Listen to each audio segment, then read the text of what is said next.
Em nome do Pai que me criou, em nome do Filho que me resgatou e em nome do Espírito Santo que me santificou. Divina vontade, reina na minha vontade. Ó minha mãe, eu te amo que me amas. Dá-me agora da vontade divina para a minha alma. Me abençoa, mamãe, para que todas as minhas ações sejam feitas diante de vossos olhos maternais. Amém, Fiat. Suprema Majestade, eu venho sua divina vontade, em nome de todos, do primeiro ao último homem que existirá na terra, para dar a ti as homenagens que tendes direito, as adorações, os louvores, o amor que cada criatura lhe deve, as ações de graças e fazer por todas as reparações, por todos e por cada pecado. Vem, Senhor, na tua divina vontade, dou-te a minha vontade humana por meio do imaculado coração de Maria, que possui todos os dons e os frutos da divina vontade. Dai-me a tua divina vontade. Vem, divina vontade, nesta ação que estou a fazer e em todas as ações que farei durante este dia, meu filho. Vinde, Espírito Santo, vinde por meio da poderosa intercessão do Imaculado Coração de Maria, vossa amadíssima esposa e nossa mãe. Amém. Vinde, Espírito Santo, e vinde por meio da poderosa intercessão do Imaculado Coração de Maria, vossa amadíssima esposa e nossa mãe. Amém. Vinde, Espírito Santo, vinde por meio da poderosa intercessão do Imaculado Coração de Maria, vossa amadíssima esposa e nossa mãe. Amém. Eu sou nada, Deus é tudo. Pai, eu te amo. Mística Cidade de Deus, né? Vou dar início à leitura, né, do livro Santa Maria de Ágreda, né, que é sobre a vida da Virgem Mãe de Deus, né? São 4 livros, né, que são 4 tomos que fala, né?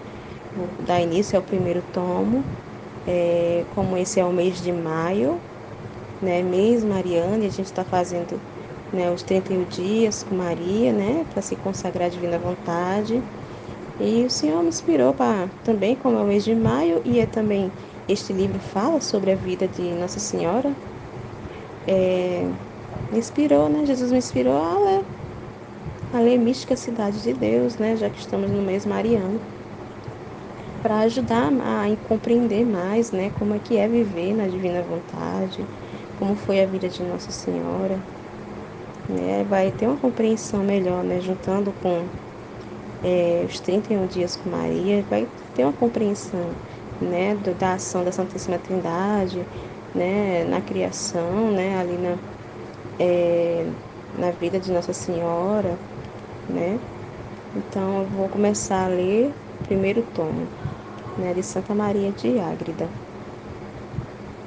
Esse primeiro tom vai falar sobre Maria no mistério da criação.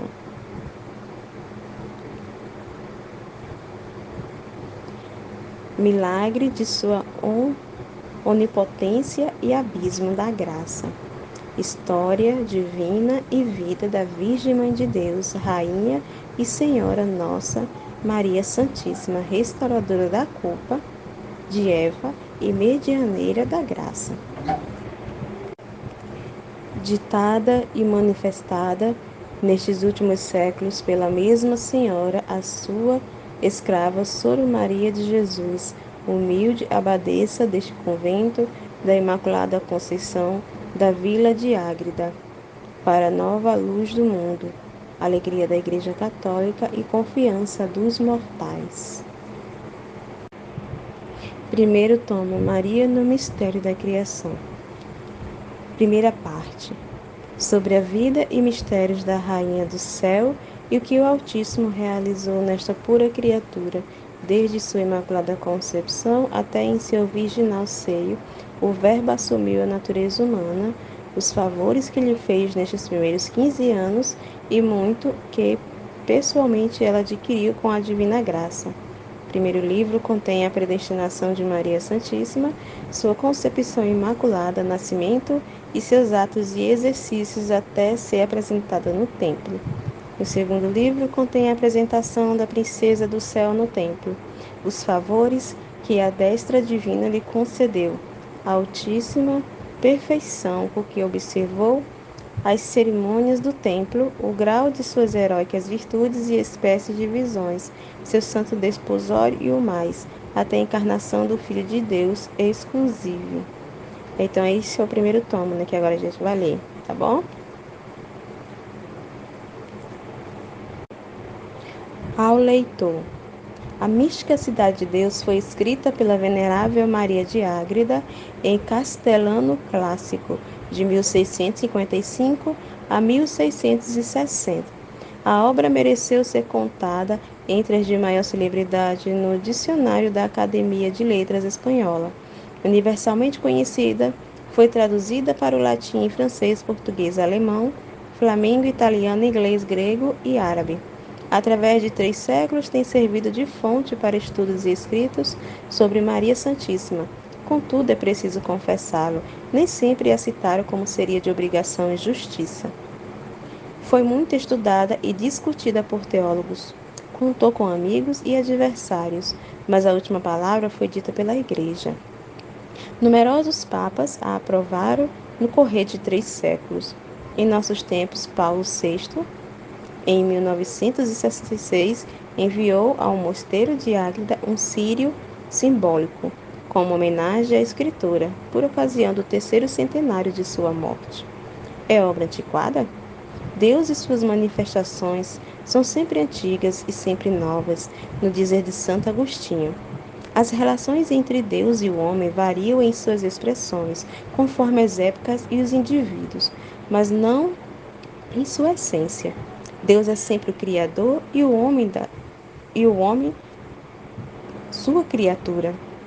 Cristo é sempre o Filho de Deus, Salvador do homem. Se este aceitar e cooperar nessa salvação. A salvação foi preparada com a criação de uma criatura imaculada, a Virgem Maria, e inaugurou-se pela encarnação do Verbo em seu puríssimo seio. Mãe de Jesus Cristo, cabeça da raça humana. Tornou-se mãe universal de todos os homens, distribuidora dos tesouros da redenção. É a medianeira entre seu Filho por natureza, Jesus Cristo, e seus filhos pela graça, os homens. Sendo Maria o caminho que o Filho de Deus trilhou para descer ao homem, é o mesmo para o homem subir a Deus. Estas verdades produzem para a criatura humana efeitos diversos conforme foram criadas ou não, aceitas ou rejeitadas, observadas ou transgredidas. Em si, porém, são indefectíveis e imutáveis. Tais verdades constituem o assunto desta obra. Seu estilo pode ser prolixo, para a nossa época apressada e superficial, mas distingue-se pela clareza, tomando-se acessível ainda nas matérias abstratas e difíceis de vida espiritual. Há partes que serão mais apreciadas pelos estudiosos, ou mais está ao alcance de qualquer leitor. Os ensinamentos práticos de vida cristã valem para todos. Maria de Ágreda, escritora da mística Cidade de Deus. Dou-lhe o nome de escritora e não de autora, para respeitar o que mais de uma vez ela declara, dirigindo-se a Nossa Senhora. Tua é, Senhora, a glória, e tua é também esta obra que escrevi, não só porque é de tua vida santíssima e admirável, mas também porque foste tu que lhe deste princípio, continuidade e fim. Se tu mesma não fosses a sua autora e mestra, jamais teria passado pelo pensamento humano.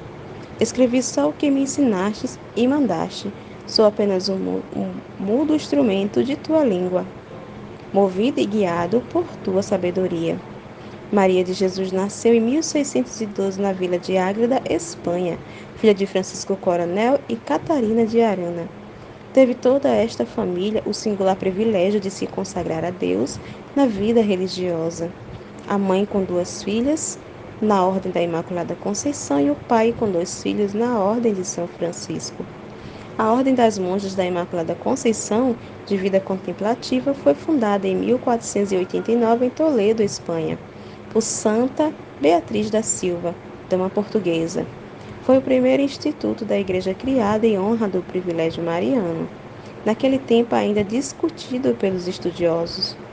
A finalidade do instituto era dar testemunho vivencial na fé da Imaculada Concepção da Mãe de Deus, honrando Nossa Senhora isenta de todo pecado, pela imitação de sua vida e virtudes e pelo culto especial a ela tributado. Maria de Jesus, destinada à especial missão de escrever a vida de Nossa Senhora, através de comunicações espirituais, teve desde a infância existência fora dos moldes comuns. Preencheu sua extraordinária vocação e empregou fielmente os singulares talentos com que foi agraciada. Foi fundadora e abadesa de seu convento, missionária através de seus escritos e do miraculoso dom da bilocação. Profunda escritora, mestra espiritual exímia, esclarecida conselheira, até em assuntos políticos havendo mantido correspondência epistolar com o rei da Espanha, Filipe IV, por espaço de 20 anos seguidos. Desenvolvia tal atividade na atmosfera de elevada vida espiritual, e suas virtudes cristãs e religiosas foram pela Igreja reconhecidas heróicas. Goza o título de venerável e seu corpo incorrupto, conservado na cripta do mosteiro de Ágreda, é considerado uma das mais preciosas relíquias da Ordem da Imaculada Conceição e da Espanha, que justamente se orgulham de tão eminente filha. Morreu em 1675. A doutora Mariana. Madre Maria de Jesus escreve com método, simplicidade e profundeza, unção e piedade, sem se desviar da reta doutrina católica. Vê, escuta, medita, reza e trabalha à luz da Sagrada Escritura.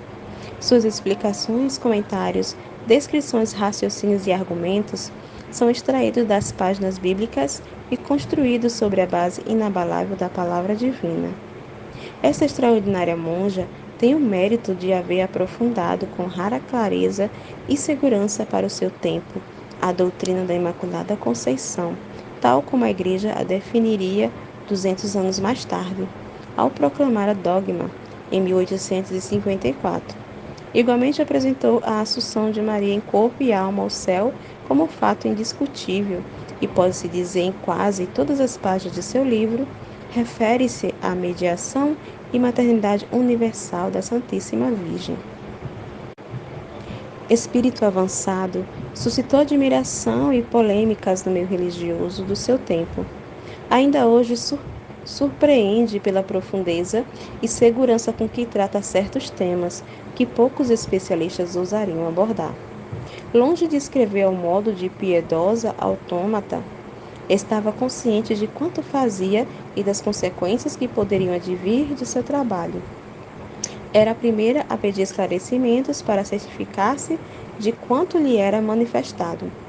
Grifamos manifestado e não dizemos revelado, pois a escritora, em sua escrupulosa exatidão doutrinal, nunca usou a palavra revelação para designar os conhecimentos que recebia, e deixou escritos em suas obras, pois em sentido religioso o termo revelação é reservado para resignar a inspiração divina dos escritos bíblicos, quer de Novo como do Antigo Testamento.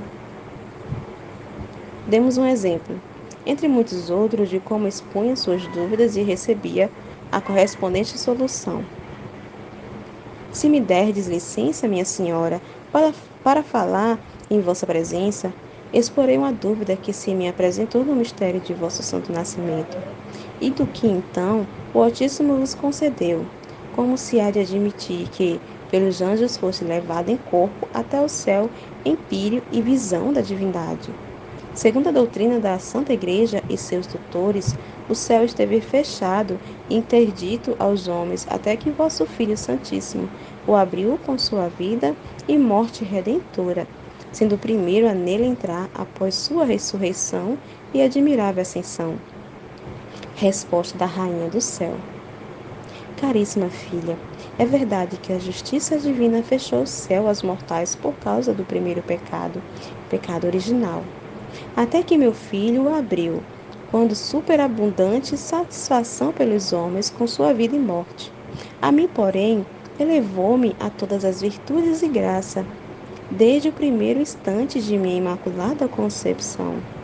Não me havendo atingido o óbice do primeiro pecado, não tive o impedimento dos demais mortais para entrar no céu. Além disso, como havia de revestir o Filho de Deus com minha carne e sangue, tratou-me como Senhora das virtudes e Rainha dos anjos, fazendo-me semelhante a Ele na isenção da culpa e noutros dons e privilégios divinos. E ainda que sendo pura criatura, Eu não os podia merecer sua bondade e clemência divina, se inclinaram liberalmente e me olharam como humilde serva. Para que eternamente o louvasse por autor de tais obras, quero que tu também, minha filha, o bendigas e exaltes por elas. Madre Maria de Jesus teve também inimigos que a denunciaram à Inquisição. Enfrentou severamente o temível tribunal, e os juízes acabaram por aumentar o número dos sinceros admiradores de sua extraordinária sabedoria e santidade. Qual o crédito que se deverá dar à mística cidade de Deus? Em seu amplíssimo texto, cumpre distinguir as transições da Sagrada Escritura e da doutrina da Santa Igreja, que são matérias de fé e devem ser criadas sem restrições. 2.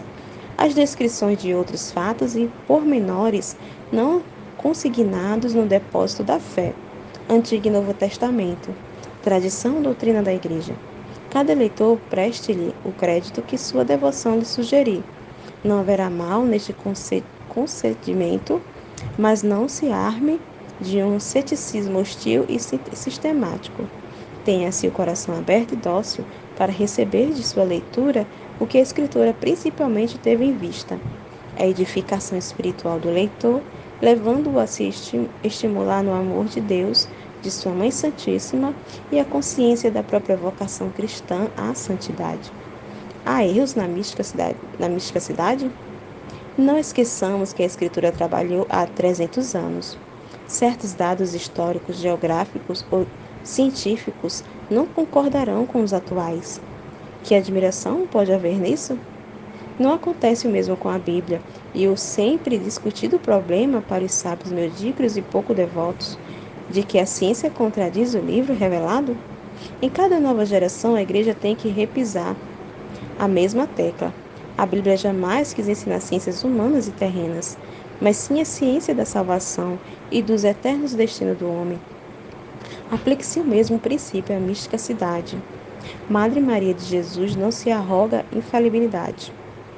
No quarto livro, número 678, diz: Quero advertir que, em muitas coisas que vou escrevendo, consta-me haver grande diversidade de opiniões entre os santos padres e outros doutores. Escrevo apenas o que me vão ensinando e ditando, ou o que às vezes me é ordenado perguntar, para melhor compor esta divina história. Julgar se o que escrevo concorda com a verdade da Escritura e com a grandeza do assunto que trato, e as coisas têm entre si conveniente conexão. Tudo isso remeto à doutrina de meus mestres e ao julgamento dos sábios e devotos. A diversidade de opiniões é quase inevitável entre os que escrevem. Cada qual segue conforme o próprio gosto. Autores que os precederam, fora das histórias canônicas, todos se baseiam em hipótese e eu não poderia escrever por este método, porque sou mulher ignorante. Qual era o grau de sua cultura humana? Apenas o curso primário. Maria de Jesus exagera no que atribui a Nossa Senhora? Em certas passagens temos essa impressão, mas se, com paciência e humildade, continuamos a leitura, não demora em encontrarmos explicações para quanto duvidávamos. Por que tanta relutância e até irritação de alguns em admitir que Nossa Senhora gozasse de carismas especiais, não só como os santos, mas incomparavelmente mais do que eles? Em nossa ignorância, consideramos a vida de Nossa Senhora pelos conceitos que temos de nossa existência de pobres criaturas feridas pelo pecado, limitadas e imperfeitas. Não é este o padrão para medir a vida da singularíssima criatura que saiu das mãos de Deus, imaculada e destinada a ser sua própria mãe. O que lhe resultaria de quanto lhe pudesse dar? Embora ela tenha vivido exteriormente em nossa simplicidade e até imensamente mais simples do que nós, a vida espiritual que levava sob esse exterior comum era sublime e ultrapassava a própria vida angélica, pois eram atos de uma criatura que reunia em si, excedendo-as sem medida, as perfeições de todas as demais criaturas. Todos os anjos e homens juntos não chegariam à menor parcela do que recebeu a princesa do céu para ser mãe do Criador. Por este dom de graça exímia, supera de muito todas as outras criaturas celestes e terrestres. Vaticano II, LG 53. Em outro lugar, a escritora insiste: a palavra, a pena e todas as faculdades das criaturas são instrumentos desproporcionados para revelar tão elevados mistérios. Assim desejo que fique bem entendido. Quanto aqui se disser, não passa de obscura sombra da menor parte desta maravilha, Maria Santíssima, e inexplicável prodígio que não deve ser medido com a restrição de nossos limites, mas com um poder divino que não os tem. Far-se-ia injúria medi-la pela regra comum dos demais santos. No 8º livro, número 658, diz a Virgem: a dignidade de Mãe de Deus excede tanto a qualquer outra, que seria grosseria e ignorância negar-me favores, pelo motivo destes não serem encontrados em outros santos. Nesta dignidade estão contidas, como em uma origem, todas as minhas graças. No dia em que os homens me conheceram por Mãe de Deus, conheceram implicitamente, como em sua causa, as condições que por essa excelência me pertencem. A meditação e demonstração de minha santidade, dons e privilégios foram deixados à piedade e cortesia dos fiéis. Nisto muitos se mostraram tímidos, outros com tibiezas mais remissos do que deviam. Por isso quis meu Filho Santíssimo manifestá-los na Santa Igreja, não através da inteligência e ciência humanas, mas diretamente por sua luz e verdade. Deste modo, recebam os mortais alegria e esperança, sabendo quanto posso ajudá-los, e dei ao Onipotente a glória e louvor que lhes devem dar, por mim e pelas obras da redenção humana. A presente tradução é cumprimento de um voto por todas as graças e benefícios materiais e espirituais que tenho recebido da Mãe de Deus e nossa, em particular pelo estabelecimento de nosso mosteiro Portacelli, em Ponta Grossa, Paraná, no ano de 1966. Fiz a tradução sobre a edição publicada em 1911 pelo Mosteiro de Ágreda, sobre os auspícios do bispo de Tarazona, Dom Santiago Oscoide, e a seu mandato, dirigida pelo padre Eduardo Roio, capelão do mosteiro. A respeito dessa edição, diz o referido padre, não é tomada de alguma das numerosas edições já feitas, e que mais ou menos discordam todas as originais, mas é tirada fidelissimamente do mesmo autógrafo, podendo chamar-se edição príncipe, porquanto é a única inteiramente conforme a obra que por seu punho e letra escreveu Maria de Jesus, proemiu da edição. A 7 de abril de 1911, declara o bispo de Tarazona: certificamos que a presente edição da Mística Cidade de Deus, salvo algumas modificações meramente ortográficas, está inteiramente conforme com o autógrafo da mesma obra que compôs e escreveu a Venerável Madre Maria de Jesus de Ágreda. Ao traduzir, procurei ser fiel ao sentido e à letra, sem nada suprimir nem acrescentar. Abri exceção para as citações bíblicas, em vez de traduzi-las do texto, transcrevi-las da tradução do padre Matos Soares, da 7ª edição Pia Sociedade de São Paulo, 1955. As modernas traduções da Bíblia, certamente mais perfeitas, dei preferência à Vulgata por ter sido a usada pela escritora. Para amenizar a leitura e mais facilmente se captar o assunto, em cada número coloquei subtítulo. A Mística Cidade é composta de 3 partes, com 8 livros ao todo. Em vista de sua grande extensão, aparece publicada em tomos separados para mais fácil manuseio. Não há inconveniente em serem lidos fora da ordem numérica. De qualquer modo, são belos, compreensíveis e úteis. A presente edição quer ser uma homenagem à Imaculada Conceição, no ano do 5º centenário da fundação de sua ordem, 1489 a 1989. Declaração da escritora. Esta divina história, como em toda ela, fica repetido. Escrevi por obediência a meus superiores e confessores, que dirigem minha alma, garantindo-me por esse meio ser vontade de Deus que escrevesse, obedecendo a sua Mãe Santíssima, que por muitos anos assim me ordenou. e ainda que a submeti inteiramente à censura e julgamento de meus confessores, sem haver palavra que não hajam visto e conferido comigo. Apesar de tudo isso, sujeito-a de novo a seu melhor parecer. Acima de tudo, sujeito à emenda e correção da Santa Igreja Católica Romana, e cuja censura e doutrina, como filha sua, protesto-me submissa para crer e seguir somente aquilo que a mesma Santa Igreja, nossa Mãe, aprovar e crer, e para reprovar o que ela reprovar. Porque nesta obediência quero viver e morrer. Amém. Sor Maria de Jesus de Águeda, mística cidade de Deus. Terceira parte, capítulo 23, número 791. Introdução. A vida da Rainha do Céu. Razão de ser escrita esta obra e outras advertências. A escritora se justifica. Experimente-se compreender, e será felicidade se alguém o conseguir, que uma simples mulher, por natureza, a mesma ignorância e fragilidade, e por suas culpas a mais indigna, nestes últimos séculos, quando a Santa Madre Igreja se encontra tão bem provida de mestres e os homens doutíssimos, tão enriquecida com a doutrina dos santos padres e doutores sagrados, em ocasião tão inoportuna, quando até os que professam a vida espiritual, sob a direção de pessoas sábias e prudentes, vivem perturbados e inseguros, sendo este caminho extraordinário olhado pelo mundo como suspeito e o mais perigoso de todos na vida cristã. Em tais circunstâncias, não me causaria muita admiração se alguém, considerando superficialmente que uma mulher como eu se atreva a escrever coisas divinas e sobrenaturais, logo me condenasse por audaciosa, leviana e presunçosa. Na mesma obra e sua dificuldade, todavia, pode-se encontrar adequada justificação.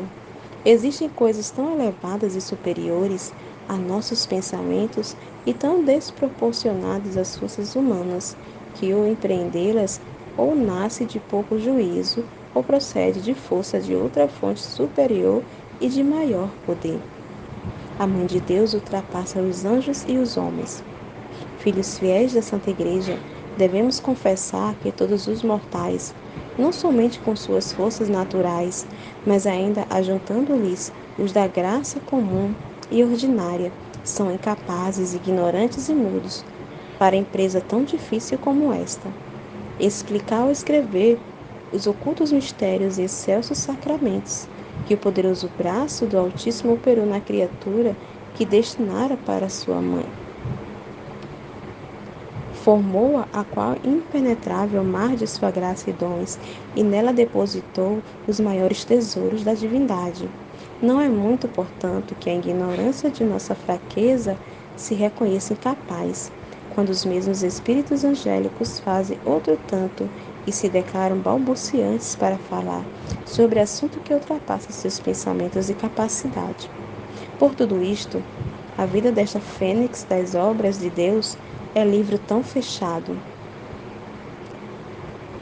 que não se encontra quer no céu, quer na terra, quem dignamente possa abri-lo. É claro que só é possível a poderoso Senhor que a formou mais excelente que todas as criaturas, e a mesma Senhora, Rainha e Mãe Nossa, que teve capacidade para receber e apreciar tão inefáveis dons, para manifestá-los na medida e tempo que for do agrado do seu unigênito Filho. Também está em suas mãos escolher instrumentos adequados e para sua glória mais idôneos. Os desígnios de Deus são insondáveis. Bem julgara eu que tais instrumentos fossem os mestres e os homens doutos da Igreja Católica, ou os doutores das escolas que nos têm ensinado o caminho da luz e da verdade. As razões e pensamentos do Altíssimo, porém, se elevam acima dos nossos, quanto os céus se distanciam da terra. Isaías 55, 9. Ninguém pode reconhecer seus desígnios, Romanos 11, 34, nem em suas obras lhe dar conselho. Ele é quem sustenta o santuário nas mãos, Apocalipse 6, 5. Pesa os ventos, Jó 28, 25. Encerra os mundos em suas palmas, Isaías 40, 12. E com a equidade De seus santíssimos conselhos, dispõe todas as coisas com peso e medida.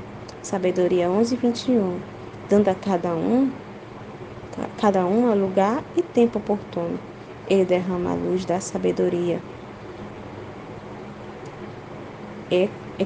Acho que é Eclesiástico 24:37. E por sua justíssima bondade a atribuiu. Ninguém pode subir ao céu para arrebatá-la. Agora essa sigla aqui, me desculpa, eu não sei, mas é BR. Aqui está BR 3:29. Ou tirá-la das nuvens, nem conhecer seus caminhos ou descobrir suas ocultas veredas.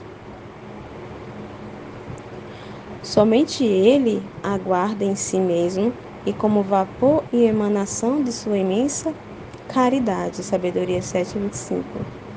Esplendor de sua eterna luz, espelho sem mancha, imagem de sua bondade eterna. Esse aqui também não sei, tem algumas siglas que eu não conheço, tá, gente? Mas aqui tem Idem 26. Não sei.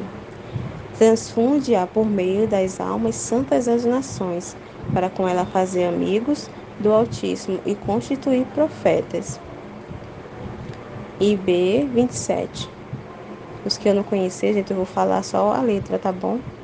E realmente aqui tem uns aqui que eu não sei. O mesmo Senhor sabe por quê e para quê. A minha mais vil criatura despertou, chamou, preparou, conduziu, obrigou e constrangeu a escrever a vida de sua digna mãe, rainha e senhora nossa. Sem este impulso e força da poderosa mão do Altíssimo, não pode caber imprudente juízo que viesse tal pensamento no coração humano, nem semelhante resolução ao meu ânimo, pois me reconheço e confesso por mulher fraca e sem virtude. Assim como não pude por meu juízo pensá-lo, tampouco devo com pertinácia resistir só por minha vontade. E para que se possa julgar retamente, contarei, com sincera verdade, alguma coisa do que sobre isso me sucedeu. Receio da escritora. No 8º ano da fundação deste convento, e aos 25 de minha idade, confiou-me obediência o ofício que hoje indignamente exerço, de superiora desta casa. Perturbei-me e afligi-me com grande tristeza e temor. Pela minha idade e desejo, não era inclinada a governar e mandar, e sim a obedecer e ser governada, sabendo que para dar-me o ofício se havia pedido dispensa, e por outras justas razões, aumentava os temores com que o Altíssimo tem mantido meu coração crucificado. Sinto um pavor contínuo que não posso explicar sobre se meu caminho é seguro, se estarei em sua amizade e graça ou se a perderei. Temores pelo cargo de superiora. Neste sofrimento clamei ao Senhor de todo o meu coração para que me ajudasse e, se fosse sua vontade, me livrasse desse perigoso fardo. É verdade que sua majestade em algum tempo antes me havia prevenido, mandando-me aceitá-lo. Excusando-me eu com timidez, o Senhor sempre me consolava, declarando ser esse o seu beneplácito. Apesar disso, não cessei minhas petições, porque vi em Deus esta coisa bem digna de consideração, não obstante Sua Majestade mostrar-me ser aquela Sua Santíssima Vontade, a qual não poderia impedir. Deixava-me liberdade para resistir e recusar. Débil criatura, fiz o que devia, reconhecendo quão grande era minha insuficiência em todos os pontos. Assim prudente é o agir do Senhor para conosco. Conhecendo essa sua disposição, fiz muitas diligências para evitar o perigo tão evidente, mas pouco advertido pela natureza infecta pelos ressaios da desordenada concupiscência. Apesar disso, o Senhor insistia em sua determinação, consolava-me por si pelos santos anjos, admoestando-me a obedecer.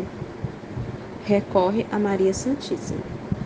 Nesta aflição recorri à Rainha, minha mãe.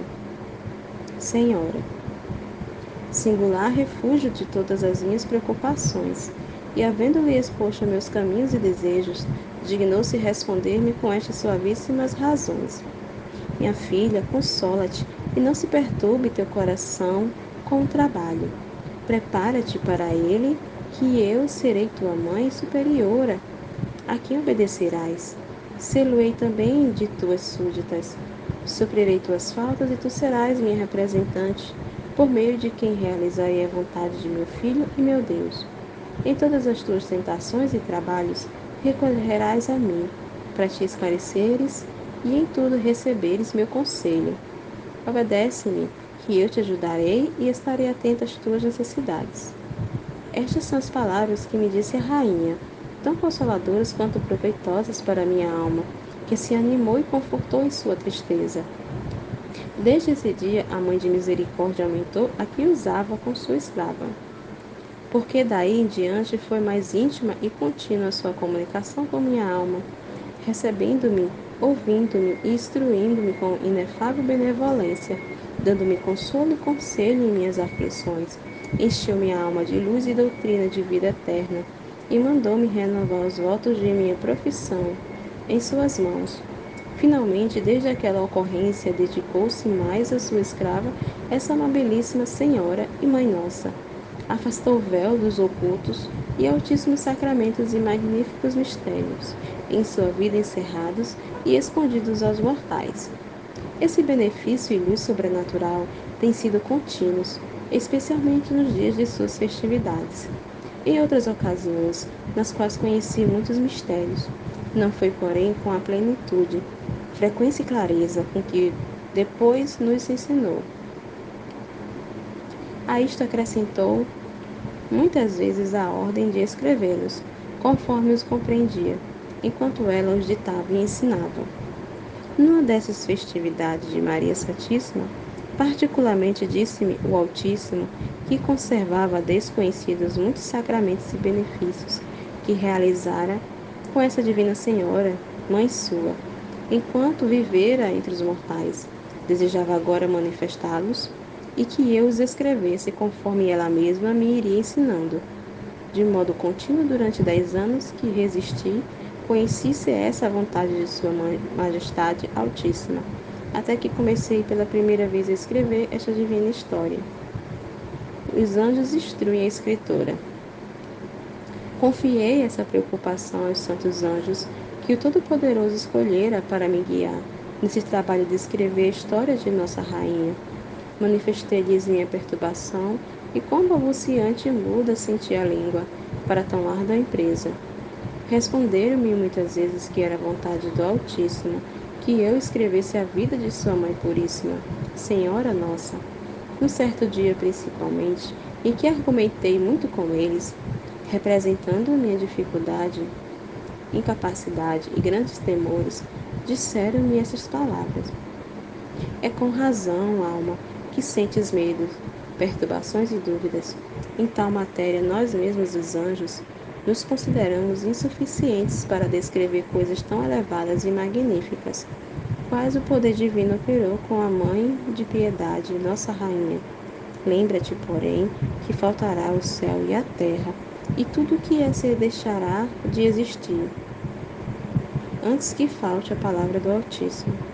Muitas vezes ele disse às suas criaturas, e a Igreja conserva suas palavras nas Santas Escrituras, que o obediente cantará vitória sobre seus inimigos. Eu acho que aqui é Provérbios. Provérbios 21, 28. E não será arguido por obedecer. Quando criou o primeiro homem, Gênesis 2,16, ao lhe intimar o preceito de não comer da árvore da ciência, estabeleceu a virtude da obediência sob juramento, para maior garantia do homem. Assim procedeu com Abraão, quando lhe prometeu que da sua descendência nasceria o Messias. Gênesis 22:16. Ao criar o primeiro homem, também assegurou-lhe que o obediente não erraria. Repetiu esse juramento em Lucas 1,73, ao ordenar a morte de seu Filho Santíssimo, o segundo Adão, que por sua obediência restaurou o que o primeiro perdera pela desobediência. Garantiu aos mortais que, imitando a obediência deste segundo Adão, viveriam para sempre, e o inimigo não teria parte em suas obras.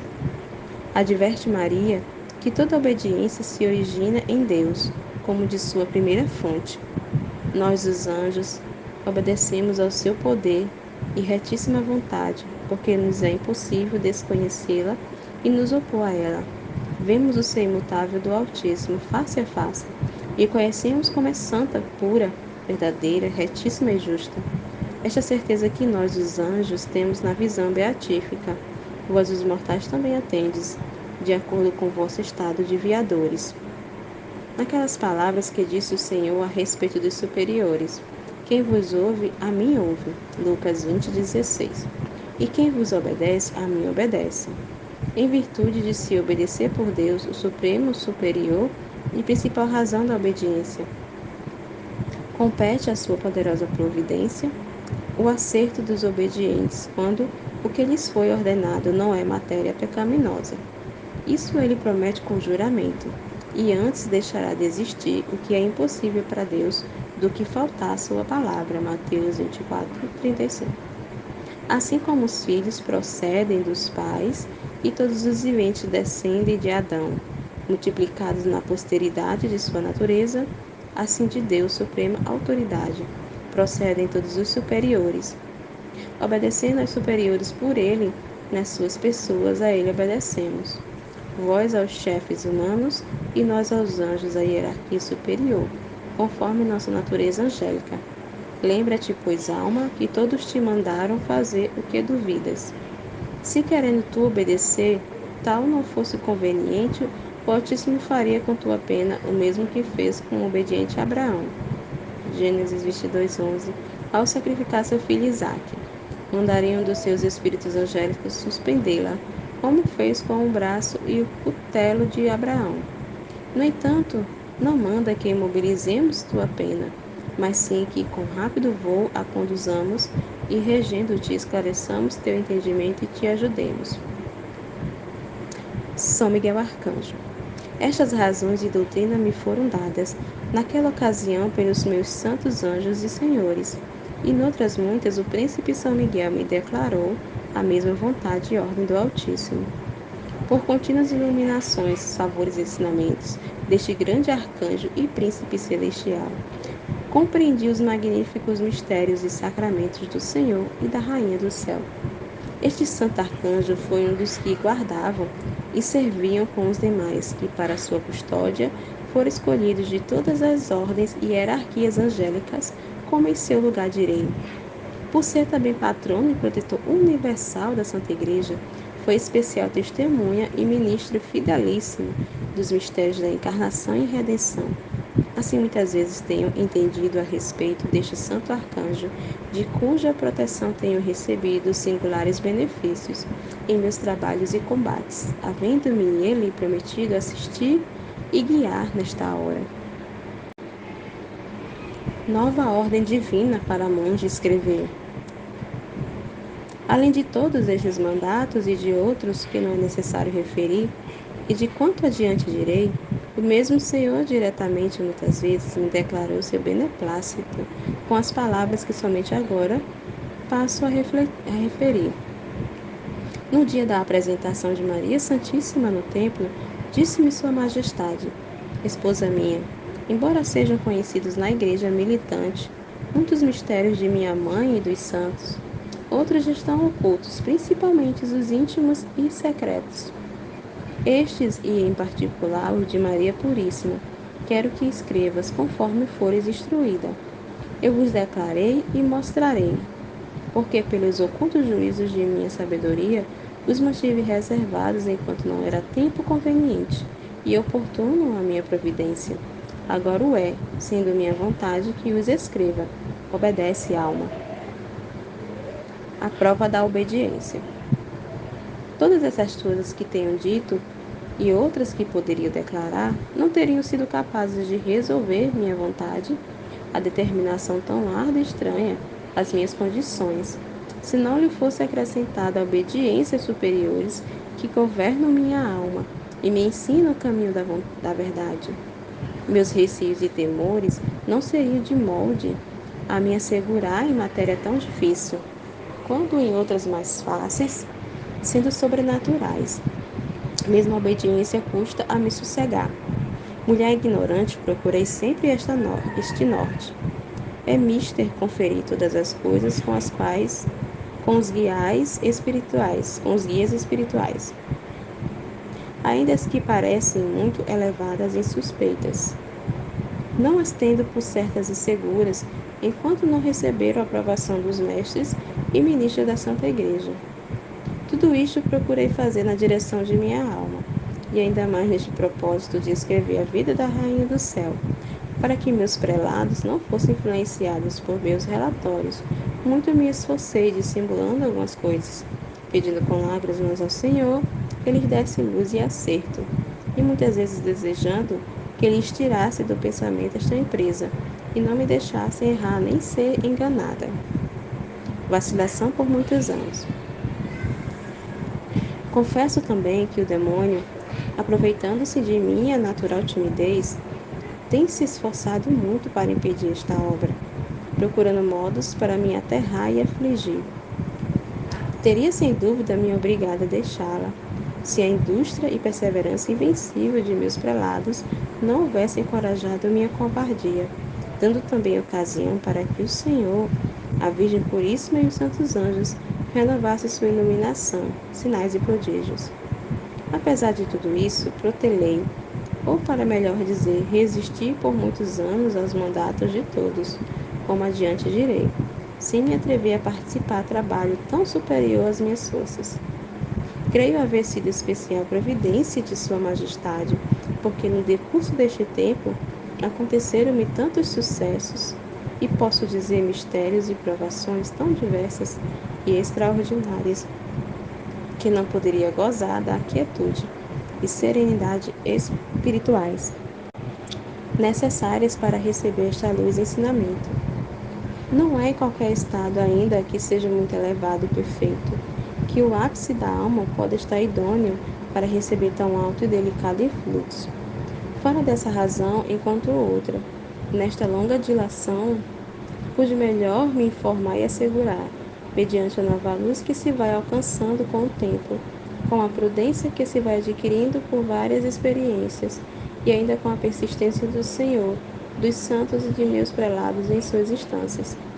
Tão continuada a ordenação me tranquilizou e deu certeza, vencendo meus temores, covardias e perplexidade, deixando ao cuidado do Senhor o que desconfio de minha fraqueza. Confiança na obediência. Confiando, pois, nesta grande virtude da obediência, resolvi, em nome do Altíssimo e da Rainha, minha Senhora, render-me à resistência. Chamo grande essa virtude, não só porque ela oferece a Deus, em holocausto e sacrifício, a parte mais nobre da criatura, que é a mente, ditame e vontade, mas também porque nenhuma outra virtude garante mais o acerto do que a obediência. Com ela a criatura não age por si, mas sim como instrumento de quem a governa e manda. Ela fortaleceu Abraão, Gênesis 22:3, para vencer a força do amor natural por Isaque. Se foi poderosa para isso e para que o sol e os céus suspendessem sua veloz carreira, bem pode ser para movimentar a terra. Se houvesse orientado pela obediência, certamente não teria sido castigado por ousado e temerário em tocar a arca. Segundo Reis 6:7. Bem vejo que, ainda mais indigna, eu estendo a mão para tocar não na arca inanimada e figurativa da antiga lei, mas a arca viva do Novo Testamento, onde foi encerrado o maná da divindade, o autor da graça e sua santa lei. Se me calo, porém, temo com razão desobedecer a tantos mandatos, e poderei dizer como Isaías: ai de mim, porque calei. Isaías 6:5. Portanto, ó Rainha e Senhora minha, melhor será que resplandeça em minha vileza vossa benigna piedade e misericórdia, e o favor de vossa liberal mão. Melhor será que me deis para obedecer às vossas ordens do que incorrer em vossa indignação. Será ato indigno de vossa clemência, ó Mãe Puríssima, elevada à terra o pobre, e de um ser fraco e menos idôneo, fazer instrumento para as obras tão difíceis. Com isso exaltareis vossa benignidade e a que vosso Filho Santíssimo vos comunicou. Deste modo não darei motivo à falsa presunção, para imaginar que por indústria humana, prudência terrena, ou força e autoridade da controvérsia se produz essa obra. Será assim pela virtude da graça divina, com que desperta de novo os corações e os atrai a vós, fonte de piedade e misericórdias. Falai, pois, Senhora, 1 Reis 3,19, que vossa serva escuta, com ardente vontade de obedecer-vos como deve. No entanto, como poderão meus desejos igualar a minha dívida? Impossível será a digna retribuição, mas se possível fora, eu a desejara. Ó grande e poderosa Rainha, cumpri vossas promessas e palavras, manifestando-me vossas graças e atributos, para que vossa grandeza seja mais conhecida e exaltada por todos os povos e gerações. Falai, Senhora, que vossa serva ouve. Falai e glorificai ao Altíssimo pelas obras poderosas e maravilhosas que sua destra realizou, em vossa profundíssima humildade, de suas mãos feitas ao torno, repletas de jacintos. Derramem-se as graças nas vossas, e delas os vossos devotos e servos, para que os anjos o bendigam, os justos o exaltem, os pecadores o procurem, e todos tenham um exemplo de suma santidade e pureza. Com a graça de vosso Filho Santíssimo, tenha eu este espelho e eficiente modelo por onde posso ordenar minha vida. Este há de ser o primeiro desígnio de minha atenção em escrever a vossa. Assim, repetidas vezes, me disse Vossa Alteza, dignando-se oferecer-me um vivo retrato e animado espelho sem mancha, onde eu veja e adorne minha alma, para ser filha vossa e esposa de vosso Filho Santíssimo. Submete a obra à correção da Igreja. Esta é toda a minha pretensão e desejo. Não escreverei ao modo de mestra, senão como discípula, não para ensinar, mas para aprender, já que por obrigação na Santa Igreja devem as mulheres calar. 1 Coríntios 14:34, para ouvir os mestres. Todavia, como instrumento da Rainha do Céu, manifestarei o que Sua Majestade se digne me ensinar e mandar, para receber o Espírito que seu Filho Santíssimo prometeu. Joel 2:68, Jó 16:26, 15 e 26. Enviar sobre qualquer espécie de pessoas, sem exceção, todas as almas são capazes. Também o são para manifestar no conveniente modo como receberam esse Espírito, se a autoridade superior assim ordena, com providência cristã, conforme julgo hajam disposto meus prelados. Que eu erre é possível, em consequência de ser mulher ignorante, não porém voluntariamente ou por obedecer. Assim me remeto e sujeito a quem me guia e à correção da Santa Igreja Católica, a cujos ministros recorrerei em qualquer dificuldade. Quero que meu prelado, mestre e confessor, seja testemunha e censor da doutrina que recebo, e juiz vigilante e severo de meu proceder, no cumprimento dela, e das obrigações que me decorrem deste benefício. A obra é escrita pela segunda vez. Por vontade do Senhor e ordem da obediência, escrevi essa divina história pela segunda vez. Na primeira, a luz com que conhecia seus mistérios era tão abundante e fecunda, e minha capacidade tão grande, e para dizer tudo não bastou a língua. Não conseguiram as palavras nem a velocidade da pena. Deixei algumas coisas e com o tempo e novas inteligências encontro-me mais disposta para escrevê-las agora. Não obstante, sempre deixarei de dizer muito do que entendo e conheço, porque explicar tudo nunca é possível. Conheci no Senhor ainda outra razão. Ao escrever a primeira vez, me preocupei muito pela forma desta obra. Além disto, tão grandes foram as tentações e temores, tão excessivas as tempestades de pensamentos que me combatiam para convencer-me de temerária por empreender obra tão árdua, que resolvi queimá-la. Creio não ter sido sem permissão do Senhor, porque em estado de tanta perturbação, A alma não podia receber o conveniente e o que o Altíssimo desejava: escrevê-la em meu coração, gravando em meu espírito sua doutrina, segundo me é mandado. Agora se pode deduzir do seguinte fato: Deus ordena escrever esta obra. No dia da festa da purificação de Nossa Senhora, depois de haver recebido o Santíssimo Sacramento, quis celebrar esta santa festividade por ser aniversário de minha confissão. Com ações de graças e submisso coração ao Altíssimo, que sem merecimento meu me aceitou por esposa. Ao expressar esses afetos, senti-me ter uma eficaz transformação com a abundantíssima luz que me atraía, compelindo-me forte e suavemente. Sabedoria 8.1. Ao conhecimento de Deus, de sua bondade, perfeições e atributos, e a convicção de minha própria miséria. Estes motivos, que ao mesmo tempo se ofereciam ao meu entendimento, produziam diferentes efeitos.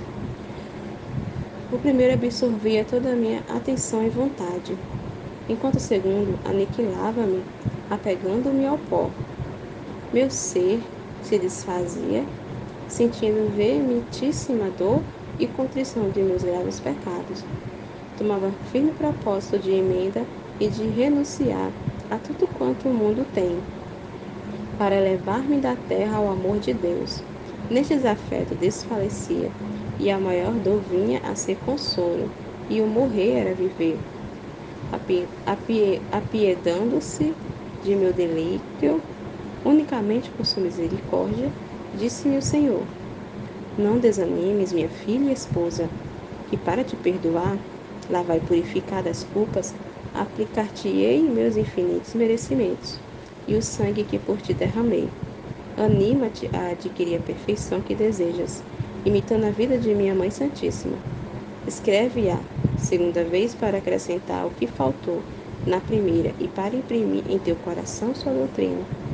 Não irrite mais minha justiça, nem afastes a minha misericórdia, queimando o que escreves, para que minha indignação não retire a luz que, sem mereceres, te dei para conheceres e revelares estes mistérios. Advertência da Mãe de Deus. Logo vi a Mãe de Deus e da piedade dizer-me: minha filha, ainda não colhestes o devido fruto da árvore da vida, de minha história que escrevestes, nem chegastes à medula de sua substância. Não recolheste bastante deste maná escondido, nem chegastes à última e perfeita disposição que necessitavas para o Todo-Poderoso ir gravando em tua alma minhas virtudes e perfeições. Dar-te as disposições convenientes para o que a divina destra quer operar em ti.